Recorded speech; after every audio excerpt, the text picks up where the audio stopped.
Why is the W in 2 silent? Why does the h in 8 exist? Oops, might have spoiled a bit there. Why is there 12 but also doesn't?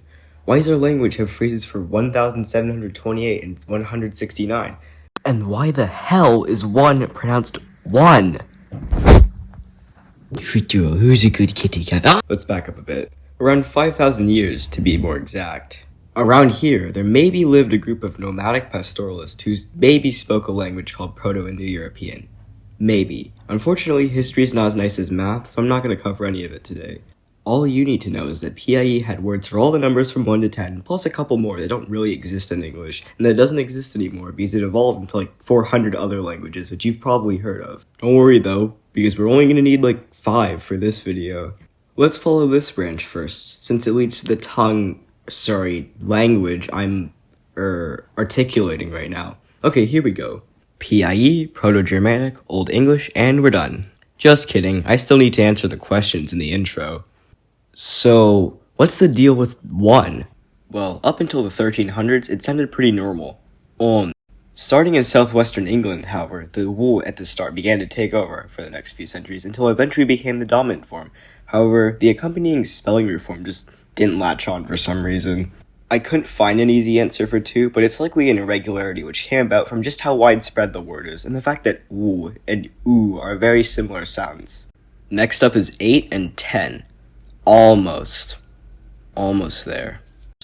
So first off, what's the deal with well, I already spoiled it earlier, but the sound that it used to represent doesn't exist anymore. If you're an English speaker who wants to recreate it, just ask your German friend to pronounce this, or move your tongue like you're about to say k, but troll your brain by trying to say instead. This wasn't the only way that was pronounced, but it was the one that 8 used, so I'm not going to go over the other ones. 10 and 100 also had this sound, but it got dropped and reduced to respectively. What about 11 and 12? Both of them come from Proto-Germanic, meaning 1 left and 2 left. When taking away 10, that is. If you can't tell how the in 11 is related to 1, think German ein instead. This also means that 6-year-old me saying threlv was incredibly Nordic and based in me.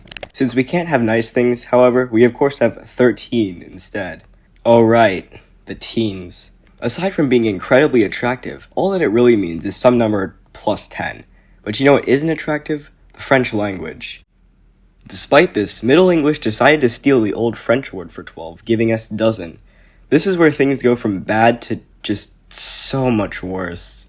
Around the 1400s, for some reason, an entire family of words just for different numbers related to 12 was created. The half-12, the great hundred, that's certainly a number. 12 squared, 12 cubed. Then there are the baker's numbers, 12 plus 1 or 12 plus 2.